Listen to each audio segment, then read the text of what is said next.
ನಮಸ್ಕಾರ ಗೆಳೆಯರೇ, ಇವತ್ತಿನ ಈ ವಿಡಿಯೋದಲ್ಲಿ ಮಹಾದಾಯಿ ನದಿಯ ಬಗ್ಗೆ ತಿಳಿದುಕೊಳ್ಳೋಣ. ಹಾಗಿದ್ರೆ ಯಾಕೆ ತಡ, ಈಗಲೇ ಈ ವಿಡಿಯೋಗೆ ಲೈಕ್ ಕೊಟ್ಟು ಸಬ್ಸ್ಕ್ರೈಬ್ ಮಾಡ್ಕೊಳ್ಳಿ.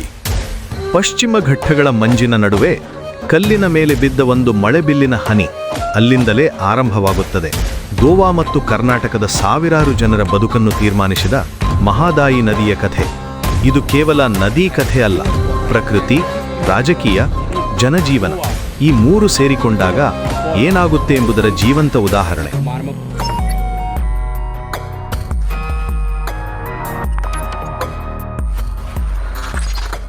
ಮಹಾದಾಯಿಯ ಜನನ.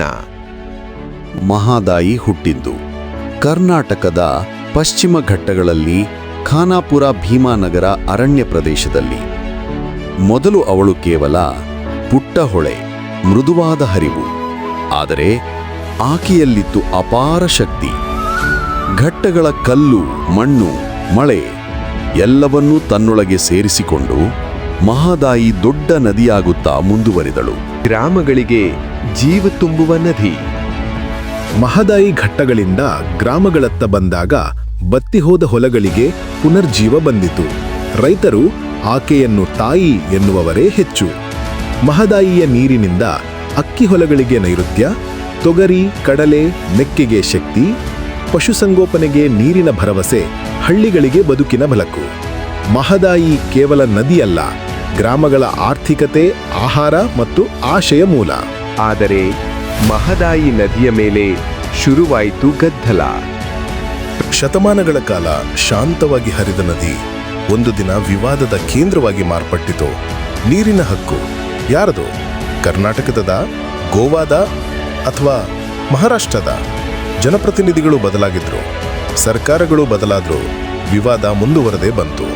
ಮಹದಾಯಿ ನದಿ ವಿವಾದವು ಗೋವಾ, ಕರ್ನಾಟಕ ಮತ್ತು ಮಹಾರಾಷ್ಟ್ರ ರಾಜ್ಯಗಳ ನಡುವೆ ದಶಕಗಳಿಂದ ಮುಂದುವರೆದಿರುವ ನೀರಿನ ಹಂಚಿಕೆ ಮತ್ತು ನೀರಿನ ತಿರುಗುವಿಕೆ, ಡೈವರ್ಷನ್ ಕುರಿತ ದೀರ್ಘಕಾಲಿಕ ಸಂಘರ್ಷವಾಗಿದೆ.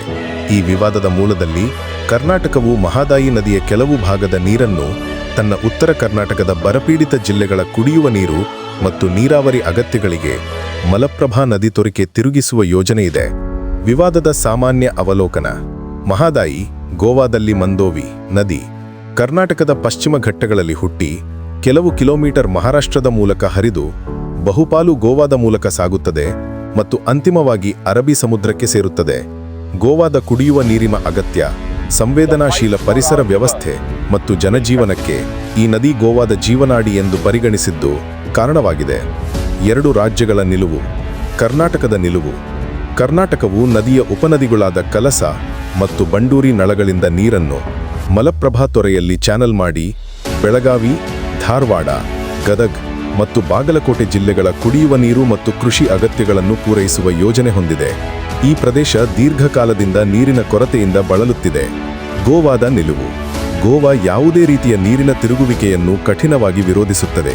ಅವರ ವಾದ: ಈ ತಿರುಗುವಿಕೆ ಗೋವಾದ ಸಂವೇದನಾಶೀಲ ಪರಿಸರ ವ್ಯವಸ್ಥೆಗೆ ಹಾನಿ ಉಂಟು ಮಾಡುತ್ತದೆ. ಸಮುದ್ರದ ಉಪ್ಪು ನೀರು ಒಳಭಾಗಕ್ಕೆ ನುಗ್ಗುವ ಅಪಾಯ ಹೆಚ್ಚುತ್ತದೆ. ಮ್ಯಾಂಗ್ರೋವ್ ಕಾಡುಗಳು ನಾಶವಾಗಬಹುದು. ವನ್ಯಜೀವಿ ಸಂರಕ್ಷಣಾ ಪ್ರದೇಶಗಳಿಗೆ ಅಪಾಯ. ರಾಜ್ಯದ ಪರಿಸರ ಸಮತೋಲನವೇ ಹಾಳಾಗುವ ಸಾಧ್ಯತೆ ಇದೆ. ಮುಖ್ಯ ಬೆಳವಣಿಗೆಗಳು ಮತ್ತು ಪ್ರಸ್ತುತ ಸ್ಥಿತಿ. 1980ರ ದಶಕದಿಂದ ಆರಂಭವಾದ ಈ ವಿವಾದ ಹಲವು ಪ್ರತಿಭಟನೆಗಳು, ರಾಜಕೀಯ ಒತ್ತಡಗಳು ಮತ್ತು ಕಾನೂನು ಹೋರಾಟಗಳ ಕಾರಣವಾಗಿದೆ. ಮಹದಾಯಿ ಜಲವಿವಾದ ನ್ಯಾಯಮಂಡಳಿ 2010. ದಶಕಗಳಿಂದ ವಿವಾದ ತೀರದಿದ್ದ ಕಾರಣ ಕೇಂದ್ರ ಸರ್ಕಾರವು 2010ರಲ್ಲಿ ಮಹದಾಯಿ ಜಲವಿವಾದ ನ್ಯಾಯಮಂಡಳಿಯನ್ನು ರಚಿಸಿತು. ನ್ಯಾಯಮಂಡಳಿಯ ತೀರ್ಪು 2018. 2018ರಲ್ಲಿ ನ್ಯಾಯಮಂಡಳಿಯ ಅಂತಿಮ ತೀರ್ಪಿನ ಪ್ರಕಾರ ರಾಜ್ಯಗಳಿಗೆ ನೀಡಿದ ನೀರಿನ ಹಂಚಿಕೆ: ಗೋವಾ 24 TMCFT ಪ್ಲಸ್ 9.395 TMCFT ಈಗ ಬಳಸುತ್ತಿರುವ ನೀರಿಗೆ, ಕರ್ನಾಟಕ 13.24 TMCFT, ಇದರಲ್ಲಿ 3.9 TMCFT ನೀರನ್ನು ಕಲಸಾ ಬಂಡೂರಿ ಯೋಜನೆಯ ಮೂಲಕ ತೊರೆ ಹೊರಗೆ ಕಳುಹಿಸಲು ಅನುಮತಿ. ಮಹಾರಾಷ್ಟ್ರ 1.33 TMCFT. ಸರ್ವೋಚ್ಚ ನ್ಯಾಯಾಲಯದ ಹಸ್ತಕ್ಷೇಪ. ಕರ್ನಾಟಕ ಮತ್ತು ಗೋವಾ ಎರಡೂ ರಾಜ್ಯಗಳು ನ್ಯಾಯಮಂಡಳಿಯ ತೀರ್ಪನ್ನು ಸರ್ವೋಚ್ಚ ನ್ಯಾಯಾಲಯದಲ್ಲಿ ಪ್ರಶ್ನಿಸಿದ್ದಾವೆ. ಕೇಸ್ ಇನ್ನು ವಿಚಾರಣೆಯಲ್ಲಿದ್ದರೂ ಸರ್ವೋಚ್ಚ ನ್ಯಾಯಾಲಯವು ಕರ್ನಾಟಕಕ್ಕೆ ನ್ಯಾಯಮಂಡಳಿಯ ಅಂತಿಮ ತೀರ್ಪನ್ನು ಅನುಷ್ಠಾನಗೊಳಿಸಲು ಅನುಮತಿ ನೀಡಿದೆ. ಇತ್ತೀಚಿನ ಬೆಳವಣಿಗೆಗಳು. ವಿಷಯ ಇನ್ನೂ ರಾಜಕೀಯವಾಗಿ ತುಂಬಾ ಸಂವೇದನಾಶೀಲ. 2 ರಾಜ್ಯಗಳಲ್ಲಿ ಪ್ರತಿಭಟನೆಗಳು ಮುಂದುವರೆದಿವೆ.